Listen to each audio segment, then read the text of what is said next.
नमस्कार, आप देख रहे हैं वीके न्यूज। मैं हूं सुनील राउत।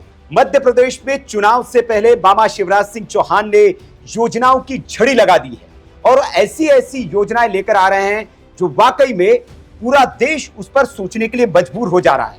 पहले लाडली बहना योजना लेकर आए जिसमें प्रदेश की करोड़ों बहनों को लाभ मिला और अब बेरोजगारी पर प्रहार करने के लिए सीएम शिवराज सिंह चौहान एक ऐसी योजना लेकर आए हैं जो वाकई में उस पर पूरा देश अमल कर सकता है।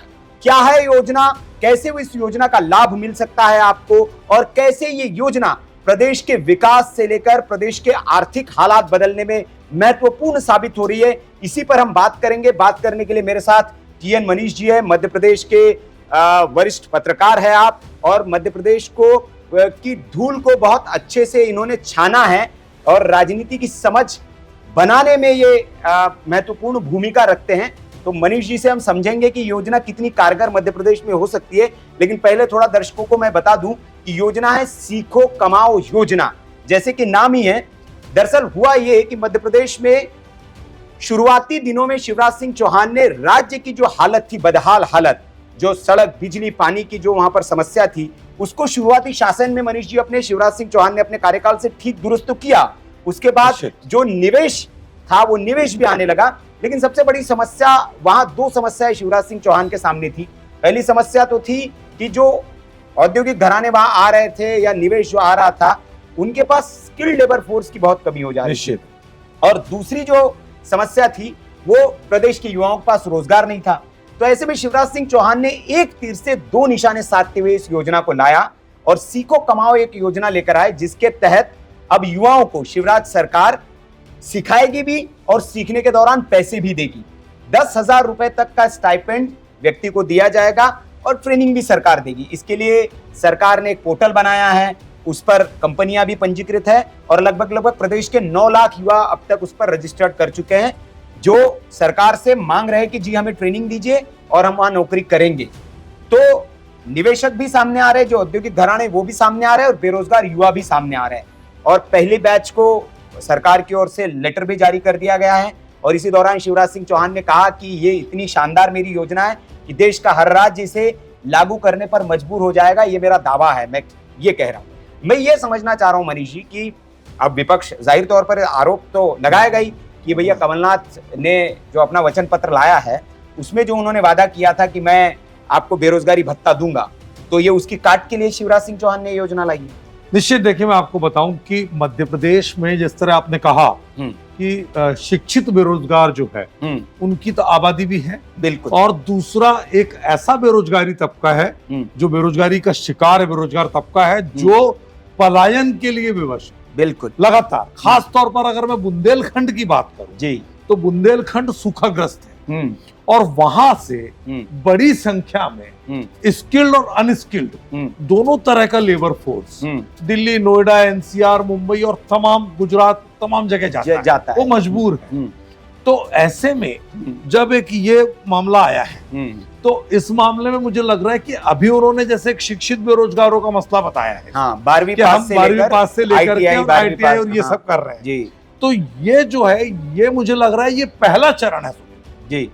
दूसरे चरण में एक बड़ी चीज और हो सकती है कि ये बैरियर खत्म कर दे योजना और ये सीधे कॉन्ट्रैक्टर्स को बोले, जो एक क्लास के कॉन्ट्रैक्टर्स हैं, जो रजिस्टर्ड कॉन्ट्रैक्टर्स हैं, जो अपने लेबर का शोषण करते हैं, उन पे आरोप लगते हैं और जो तमाम तरह से इस तरह की बातें आती है कि वो पूरी तरह से लेबर को ले भी नहीं पाते। तो ऐसे में सरकार जो है पीडब्ल्यूडी जैसे जो जनता सेवा से निर्माण से जुड़े सीधे सरकारी विभाग हैं, उन पर ये जरूर करेगी, ऐसा मेरा सोच बन रहा है जी। और ये आएगा दिखना आने वाले समय में।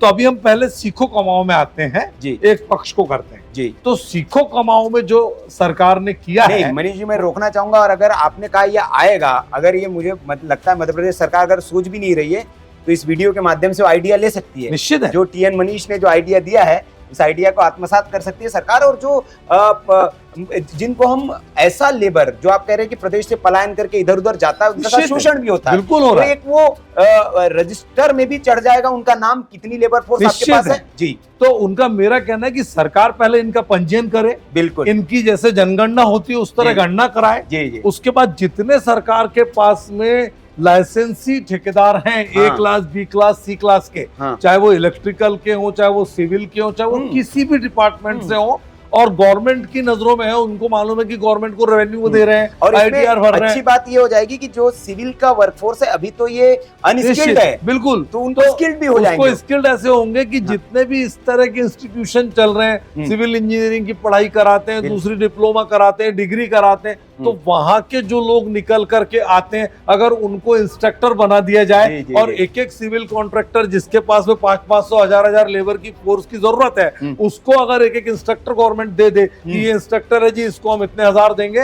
और ये इतने लेबर को इन कॉन्ट्रैक्टर के साथ में वो करेगा, और ये कॉन्ट्रैक्टर इतने वर्षों तक बॉन्ड भरा के इस लेबर को अपनी साइट्स पे काम देगा। उसमें चाहे वो सेंट्रल गवर्नमेंट का काम हो, चाहे स्टेट गवर्नमेंट का काम हो, चाहे प्राइवेटाइजेशन, तो ये बहुत अच्छा वो है। तो जो सरकार ने ये जो किया है, ये मुझे लगता है कि सियासी तौर पर आप देखें तो कमलनाथ ने जैसे ही एक दुखती नस पे हाथ रखा जनता की कि साहब मैं बेरोजगारों को भत्ता दूंगा, तो उन्होंने कहा जी हम भत्ता क्यों देंगे, तो ये बात अब स्वाभिमान पर आ गई है, उसूलों पर आ गई है, और कहा जाता है कि बात जब उसूलों पर आए तो टकराना जरूरी है। तो ये जो टकराहट सियासी तौर पर है, इसको शिवराज ने एक कदम आगे बढ़कर युवाओं के स्वावलंबन के साथ भावनात्मक खिलवाड़ ना करते हुए सीधे तौर पर कहा कि मैं आपको खैरात नहीं दे रहा, मैं आपको आपकी शैक्षणिक योग्यता के आधार पर एक अवसर दे रहा हूं कि आपको कहीं जाने की जरूरत नहीं है, आप रजिस्टर कराइए अपने आप को पोर्टल में। उसके बाद आप देखिए कि हमारे इस पोर्टल में मध्य प्रदेश के कितने ऐसे उद्योग हैं, कितनी फैक्ट्रियां हैं, कितने ऐसे प्रतिष्ठान हैं जो हमारे साथ रजिस्टर्ड हुए और जो आपकी जरूरत, जो आपकी इंटरेस्ट से मेल खाते, रुचि से, तो आप उनके साथ जुड़िए, हम आपको 10,000 देंगे। उसमें एक बात और है कि 2,500 रुपए वो किससे ले रहे हैं, उस एम्प्लॉयर से ले, 10 तक है वो, उसमें 8,000 भी है, 8,500 अलग अलग उसका कैडर बनाया हुआ है एजुकेशन वाइज भी। ITI को वो ज्यादा देंगे जी, वो थोड़े से कम है, फिर डिप्लोमा को ज्यादा है, और तो वो पोस्ट ग्रेजुएट जो आपकी कुशलता है उसके आधार पर। लेकिन मेरा एक छोटा सा इसमें वो है जी, जिसको हम कहते हैं कि कहीं ना कहीं एक निगेटिव तो नहीं कहूंगा, कोई बिंदु को परिलक्षित करना चाहते हैं। मैं ये जानना चाह रहा हूँ कि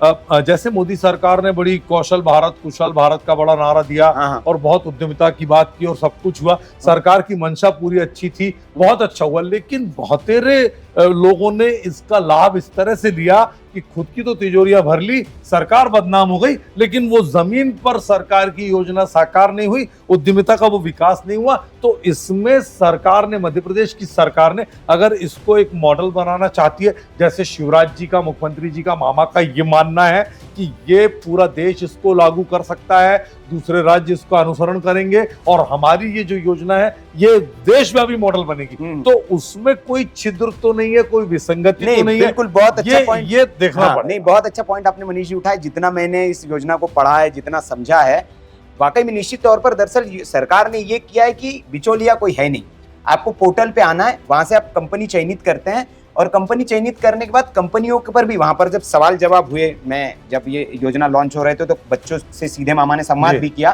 तो एक बच्चे ने सवाल पूछ दिया उनसे, देखा कि बोले कि आप कंपनियां रजिस्टर्ड कर लेंगे, कहीं से ये एरी गैरी कंपनी आपके इस पे पोर्टल पे रजिस्टर्ड हो गई, और बोले कि उसने जी हमें तो 2 महीना सिखाया और 2 महीने के बाद बोले जाओ, 10x10 के कमरे में आप चला रहे हो काम, गवर्नमेंट का उसका बहुत अच्छा उन्होंने उत्तर दिया था कि हम जिन कंपनियों को चिन्हित करेंगे, सबसे पहले हम उनका ट्रैक रिकॉर्ड देखेंगे, GSTN और पैन ही नहीं चाहिए, उनका EPF कितने पुरानी कंपनी, कितने लोगों का जाता है, मतलब लेबर रजिस्ट्रेशन है कि नहीं है, श्रम विभाग में है कि नहीं है। जो पैसे दे रहे हैं 10,000 रुपए, वो आपको कंपनी नहीं दे रही है, 10,000 सरकार ही आपके खाते में डालेगी, और 10,000 तक जो मिलेगा तो वो DBT के जरिए जाएगा। तो उसमें कोई, मुझे नहीं लगता कि इसमें यहाँ कोई खेल कर सकता। अच्छा, मतलब हम ये बोल सकते हैं कि जो लाडली बहना योजना का जिस तरह से उन्होंने पूरा विचार को अमल में लाए और जिस तरह से उसको फुल प्रूफ बना दिया कि एंड यूजर तक पहुंचे। हाँ, इसके लिए इंडिया की मैं आपने बात की, चूंकि उसमें एक जो सबसे बड़ी कमजोरी थी उसमें था कि पैसा वेंडर को देती थी सरकार। हाँ। और वेंडर ट्रेनिंग देता था।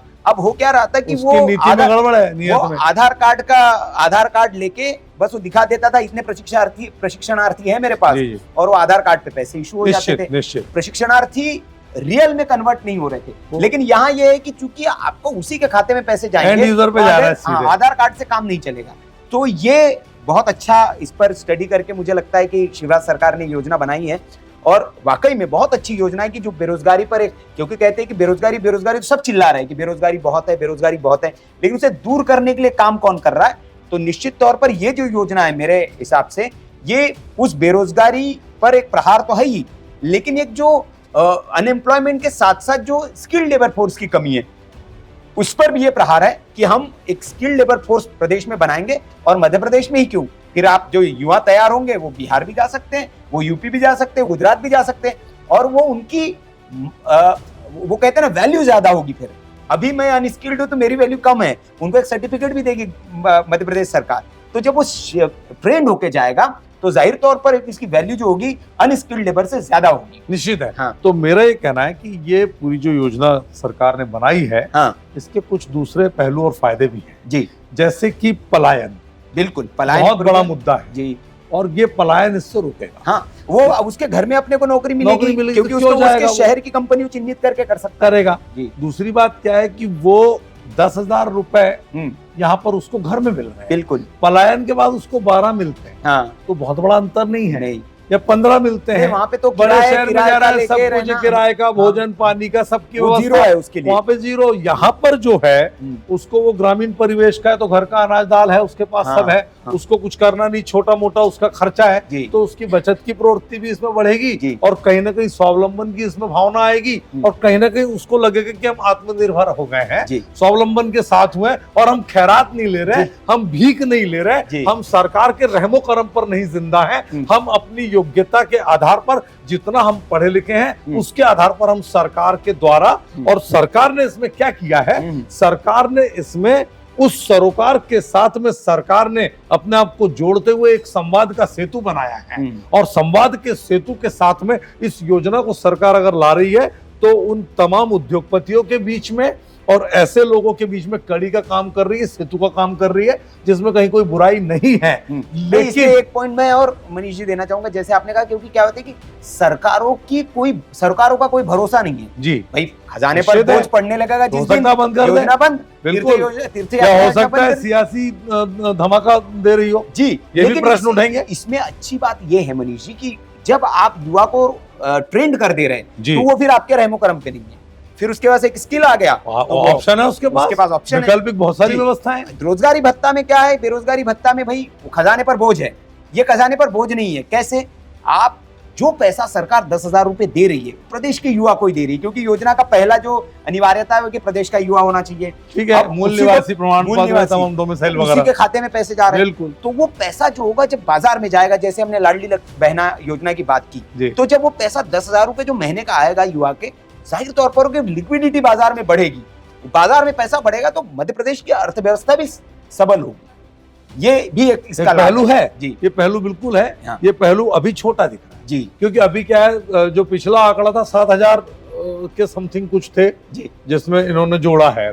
अभी पहले 5,000 के आसपास युवाओं को इन्होंने दिया है, पहली बैच। हाँ, क्योंकि इसमें लंबी प्रक्रिया, जैसे 9 लाख युवाओं ने पंजीयन कराया है, 1 लाख का वादा किया था, लेकिन मुझे लग रहा है कि ये 1 लाख से बस नहीं होगा, और युवाओं को अब इस तरह का अगर अच्छा अनुभव होता है तो सरकार को उसको बढ़ाना पड़ेगा। बिल्कुल, और मध्य प्रदेश से जब युवा तैयार होगा तो जाहिर तौर पर वो उसको अगर अच्छा अवसर मिलता है दूसरे राज्य में तो जाएगा, ज्यादा पैसे मिलेंगे, तो मध्य प्रदेश में जो वैक्यूम क्रिएट होगा तो और भी युवा है, तो ये योजना मुझे लगता है लाख से वो 2 लाख और 10 लाख पता नहीं कब हो जाए। मुझे एक बात और लग रही है जी, वो ये लग रही है कि इतनी सारी योजनाएं इनके पास है, हाँ, तमाम तरह की योजनाओं की ये झड़ी लगा रहे हैं, लेकिन ये देखिए कि टाइमिंग में कैसे खेलती है जी, ये बड़ी खूबसूरती है। हाँ। क्योंकि आप देखें कि इसके पास तो ये चीज थी ना सरकार के पास, हाँ, तो क्या इस बात का इंतजार हो रहा था कि चुनाव का मसला आएगा उस समय हम मौके पर चौका मारेंगे, हाँ, या फिर दूसरी चीजों में गवर्नमेंट व्यस्त रही तो गवर्नमेंट इसको नहीं कर पाई, मतलब सवाल उठते हैं। बिल्कुल नहीं, इसका उत्तर भारतीय जनता पार्टी ये देती है कि हमेशा जैसे सवाल उठाए जाते हैं कि भाई चुनाव के वक्त आपने किया, भारतीय जनता पार्टी इस पर उत्तर ये देती है कि भाई भारत तो ऐसा देश है जहाँ 5 साल चुनाव, मतलब साल भर चुनाव चलते रहते, 300 दिन होता है। नगर पालिका गए, पंचायत आ गए, तो हम करें कब जी। तो वो कहते हैं कि भाई कभी भी करेंगे तो आप चुनाव से जोड़ देंगे उनको, और इसीलिए सरकार कह रही है कि अब एक देश एक चुनाव होना चाहिए भाई, ताकि ये आरोप न लगे हमारे ऊपर। तो ये तो है जी। लेकिन आज के मुद्दे की अगर मैं बात करूं जी, सीखो कमाओ की। अच्छा, मेरा एक सवाल था इसमें मनीष जी, कि ये जो योजना है, अगर हम बृहद परिदृश्य में अगर इसको देखें तो मध्य प्रदेश की अर्थव्यवस्था, मध्य प्रदेश के उद्योग जगत को और मध्य प्रदेश की जो युवा है उनके जीवन में ये कैसे बदलाव ला सकती है, एक मोटा मोटा अगर आम दर्शक इसको समझना चाहे। देखिए, मैं आपको बताऊं कि सबसे पहला बिंदु ये है कि अधोसंरचना के स्तर पर उद्योगों के साथ में जितनी भी विसंगतियां थी उनको किस हद तक दूर किया गया, एक बात। और क्या इस योजना को फिजिबल बनाने के लिए उद्योगों के साथ में सरकार का जो रिश्ता है वो कितना प्रगाढ़ है। दूसरी बात, तो ये बात ऐसी है कि ये इतने वर्षों की सरकार में ये सवाल वहां बेमानी हो जाते हैं, क्योंकि लगातार जब सरकार देखती है तो साल दर साल जहां रेवेन्यू जनरेटर होता है उसको सरकार तवज्जो दे करके और अपने स्तर पे उसकी मूल समस्याओं का निदान भी करती है, करी है। अब आपने कहा कि कैसे होगा, तो मेरा मानना है कि जो युवा है उस युवा ने अपने तरीके से अब अपने आप को आदी बना लिया है कि साहब जी मैं 5,000 रुपए महीना कमा पा रहा हूँ, उस 5,000 में मैं कैसे अपने आप को चलाऊं और कैसे 2 पैसा उसमें से भी निकाल लूं तमाम महंगाई और सवालों के बीच। तो अगर उसको 10,000 मिलेंगे तो मुझे लगता है कि बचत की जो प्रवृत्ति उसकी है नैसर्गिक तौर पर, कुदरती तौर पर और समय काल और परिस्थिति के अनुसार उसकी स्थिति के तौर पर, अगर उसने बेचारे ने बहुत छोटे से में अपना खर्चा चलाया, जीविकोपार्जन किया, और अगर उसको आज उसकी उम्मीद से डबल मिल रहा है, चाहे उसमें सरकार एक ब्रिज का काम कर रही है, सरकार एक भूमिका में है और मिल रहा है और एश्योर होकर के मिल रहा है क्योंकि गवर्नमेंट है, बिल्कुल, तो वो मुझे लगता है कि तो बचत की प्रवृत्ति करेगा विकसित अपने आप में, दूसरा उसके अंदर का स्वावलंबन जागेगा, तीसरा वो उसको आलसी या मट्ठा नहीं बनाएगी योजना कि तुम पलंग में डले रहो खाट में और अपना घर बैठे अपना पैसा आएगा तो भत्ता मिल रहा है जी आपको, तो वो नहीं बना रही है, अकर्मण्य नहीं बना रही है, तो ये कर्मशील बनाने वाली योजना है। और मुझे लगता है कि कर्मशील अगर वो बना रही है तो कर्म ही सब कुछ है हमारे, तो कर्मा की पूरी फिलोसफी दर्शन में ही है। तो मेरा मानना है कि सरकार ने अगर इसको बहुत अच्छी तरह से कर लिया तो सरकार को अपने खजाने पर पड़ने वाले भार के लिए डबल इंजन के साथ अभी से तैयारी करनी पड़ेगी कि साहब मैंने 1 लाख का बोला था लेकिन अब ये 10 लाख युवा रजिस्टर्ड हो गए हैं और इनको सबको मुझे पूरा करना पड़ेगा। तो सरकार, मुझे लगता है कि केंद्र की सरकार इसमें जाहिर तौर पर, क्योंकि इतनी अच्छी योजना है ये, और जो स्किल इंडिया मिशन है प्रधानमंत्री नरेंद्र मोदी का भी ये महत्वाकांक्षी योजना है, तो उसी से कहीं ना कहीं कनेक्ट होती हुई योजना है, और उसको उन्होंने संशोधित प्रारूप, इसको आप कह सकते हैं, उस योजना का जो शिवराज सिंह चौहान ने लाया है, और बहुत अच्छी योजना साबित हो सकती है। क्या ये चुनाव में गेम चेंजर साबित हो सकती है? देखिए, जहां तक गेम चेंजर का सवाल है तो उसमें, क्योंकि लाडली बहना जो थी वो तो आधी आबादी को समेट लिया, निश्चित, और अब ये जो बेरोजगारी बड़ी समस्या थी, बेरोजगार युवा अगर 9 लाख पोर्टल पे रजिस्टर्ड हो रहा है, दैट मीन्स कि उसकी उम्मीद है, और उसकी उम्मीदें अगर खरी हो जाती है तो आपको नहीं लगता है कि वो शिवराज की तरफ देखेगा फिर? देखिए, मैं उसको ये भी पता है कि कंटिन्यू मुझे मिलना चाहिए। देखिए, मैं आपको बताऊंगा अभी 1,32,00,000 हो गया है जी। हाँ, जो महिला लाडली बहना का, और जो था कि वो ट्रैक्टर वाली नहीं थी, और उसमें 12th पास और शादीशुदा और 21 वर्ष और तमाम चीजें जो बची थी, क्योंकि क्या होता है जब आप कोई योजना लाते हैं, उसको इस्तेमाल में लाते हैं, अमल में, तब आपके पास एक प्रतिक्रिया आती, फीडबैक आता है, उसके हिसाब से संशोधन परिमार्जन होता है, तो वो किया है। लेकिन ये जो योजना आप गेम चेंजर की बोल रहे हैं, मेरा मानना ऐसा है कि अगर इसको गेम चेंजर सरकार को बनाना है तो निश्चित मानिए कि सरकार की जिम्मेदारी है कि वो इन युवाओं को जिन्होंने अपने आप को रजिस्टर्ड किया है, इस इलेक्शन पीरियड को देखते हुए जिस तरह से लाडली बहना के लिए सरकार ने सारे तंत्र लगा दिए थे, उन तंत्रों को कैसे आप झोंकते हो, किस तरह से आप इसको पूरी तरह से अमली जामा पहनाते हो, और किस हद तक उसका फीडबैक आप ले पाते हो, क्योंकि एक युवा संतुष्ट होगा तो वो 5 युवा को जोड़ेगा और वो 5 युवा अगले 5 को जोड़ेगा। इस तरह से चैन बन सकती है। लेकिन इसके बावजूद भी शिवराज जी के लिए इस समय चुनौतियां बहुत है। कमलनाथ जी तगड़ी फाइट पर हैं, ये निश्चित निर्विवाद है।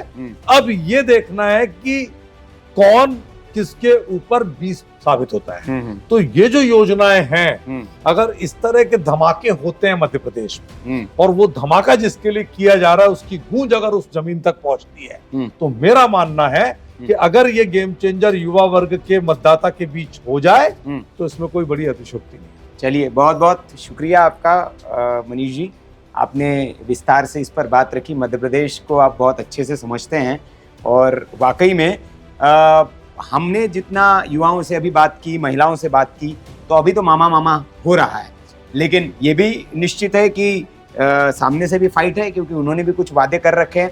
हालांकि वहाँ विश्वास का संकट जरूर है। जब जनता के बीच में हम जाते हैं तो कहते हैं कि पहले भी कर्ज माफ करने की बात कही थी, लेकिन क्या हुआ। तो एक विश्वास का संकट है, इसका लाभ मामा को मिल सकता है। और ये इस योजना का कुछ क्या लाभ मिलता है, अब तो हम चुनाव तक आपसे जुड़े रहेंगे और इस पर चर्चा करते रहेंगे। आप जुड़े हमारे साथ, इसके लिए आपका बहुत बहुत आभार। ऐसी खबरों के लिए आप देखते रहिए वीके न्यूज। नमस्कार। वीके न्यूज, राष्ट्र के नाम।